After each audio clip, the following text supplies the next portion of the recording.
हमारी जाति धर्म भले ही भिन्न है, लेकिन हमारा जो उद्देश्य है और हमारे राष्ट्र का जो प्रतीक है वो सिर्फ एक है। हमें सत्ता नहीं पाना है, बस उनको मुद्दों से जो भटक चुकी है उनको ट्रैक पे लाना है कि भैया आप हमारे अपने मुद्दों को पहचानिए। कि जब हमारे देश में नमक पर कर लगा था और उन्होंने नमक आंदोलन छेड़ दिया था, तो वर्तमान में तो हर खाद्य सामग्री पर कर लगा हुआ है। तो क्या राहुल गांधी या हम पार्टी के अनुयायी क्यों ना पैदल यात्रा करें। क्या नाम है आपका? संगीता कांकरिया, मध्य प्रदेश से। आप इस यात्रा के शुरुआत से ही हैं, इसमें भारत जोड़ो जो यात्री हैं, जो टीम है उसमें शामिल हैं जी। क्या अब तक जब आप करीब 36-37 दिन से पैदल चल रहे हैं, अलग अलग जगहों पे जा रहे हैं, जी। क्या महसूस कर रहे हैं? पहले तो सभी साथियों को वंदे मातरम। मैं सेवा दल से हूँ और राष्ट्रीय प्रशिक्षक हूँ। हम अलग अलग जगह जा रहे हैं और यही इस बात को दर्शाता है कि भले ही भाषा भिन्न हो, उनके भाव हमें समझ में आता है कि जब हम उनसे मिलते हैं, पब्लिकली मीटिंग करते हैं, चलते यात्रा के दौरान, तो वो है अपने आँखों से इतना मतलब हमारा अभिनंदन करते हैं।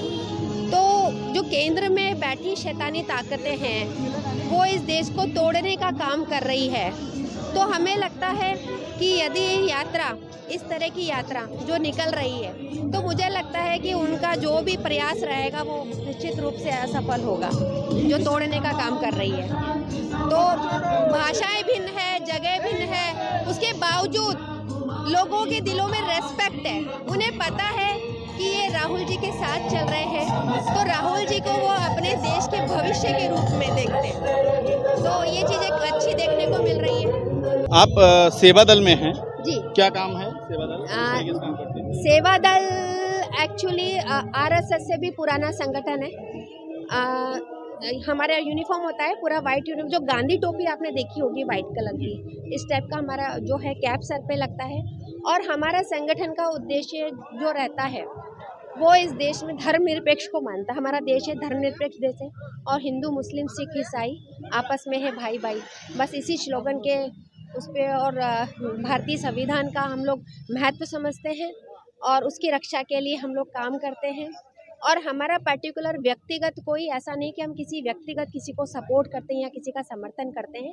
कांग्रेस की विचारधारा बिल्कुल सही, कांग्रेस के लिए इसलिए काम करते हैं क्योंकि कांग्रेस की विचारधारा गांधी विचारधारा है, जो इस देश को एक सूत्र में बांधे रखने की बात करते हैं। उसी प्रकार आरएसएस, जब 1 साल बाद में आरएसएस की स्थापना हुई, हेडगेवार जी और हार्डिकर जी दोनों सहपाठी थे, किंतु जब हेडगेवार जी ने एक हिंदू राष्ट्र स्थापित करने के लिए अपना काम शुरू कर दिया, तो हिंदुत्व के लिए वे काम तो करते थे, लेकिन केवल वोट बैंक की राजनीति के लिए, केवल सत्ता के लाभ, सत्ता पाने हेतु वह हिंदू वोट बैंक की राजनीति करते हैं। और वही जो है अभी वर्तमान में बीजेपी कर रही है। तो आरएसएस का पूरा बैक सपोर्ट रहता है उनको।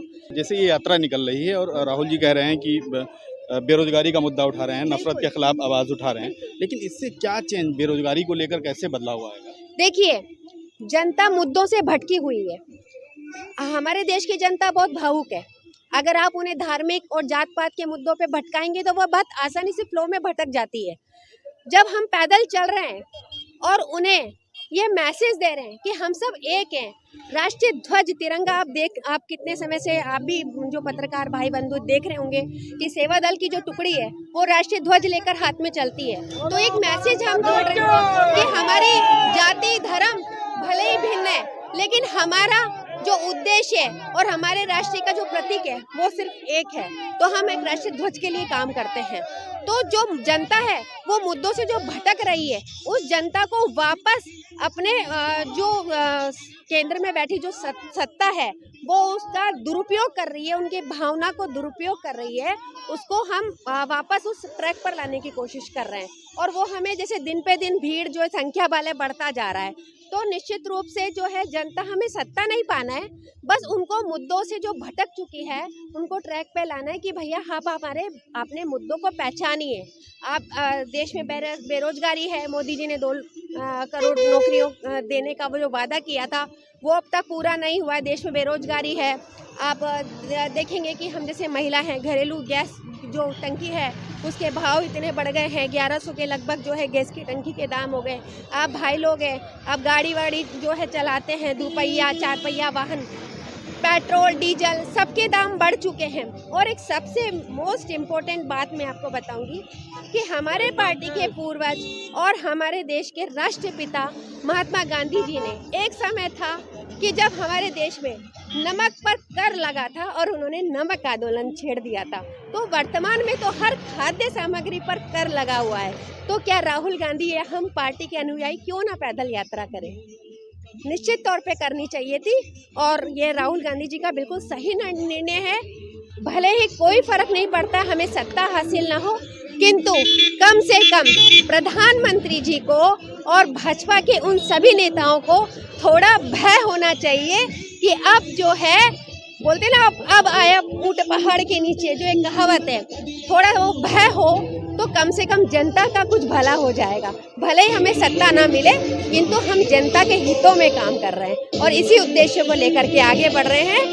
कन्याकुमारी से ये यात्रा शुरू हुई थी। आपने देखा कि जब यात्रा शुरू हुई थी तब थोड़ा सा गर्मी का मौसम था, बीच में हमने बारिश का मौसम था, बीच में गर्मी। आज जैसे आपने देखा आज बहुत धूप है, सूर्य में तेजी है, तो हर तरह की मौसम की मार भी हम झेल रहे हैं। अगर सूर्य में धूप है, गर्मी है, तो वो भी हम सह रहे हैं, बारिश में भी हम चल रहे हैं। और आते हुए समय में सर्दी ऋतु आने वाली है, सर्दी आने वाली है, तो उस मौसम में भी हम चलेंगे। हमारे पैरों में छाले भी हुए हैं, मेरे पैरों के 2-3 नाखून हैं वो भी अलग हो चुके हैं, किंतु फिर भी हमारे साथी और भी हैं जिनको छाले वाले और भी शारीरिक पीड़ा हुई है, लेकिन फिर भी वे निरंतर चल रहे हैं। उसका एक कारण यह है कि हमें इंसान हम भी हैं, हम भी मिट्टी के बने हुए हैं, दर्द हमें भी होता है। निश्चित तौर पे जब हम आराम करते हैं हमें तकलीफ भी होती है, किंतु जब हमारे पार्टी के पूर्वजों का स्मरण करते हैं जिन्होंने इस देश की आज़ादी के लिए अपने प्राणों की आहुति तक दे दी, तो ये हमारे जो थोड़ी सी पीड़ा है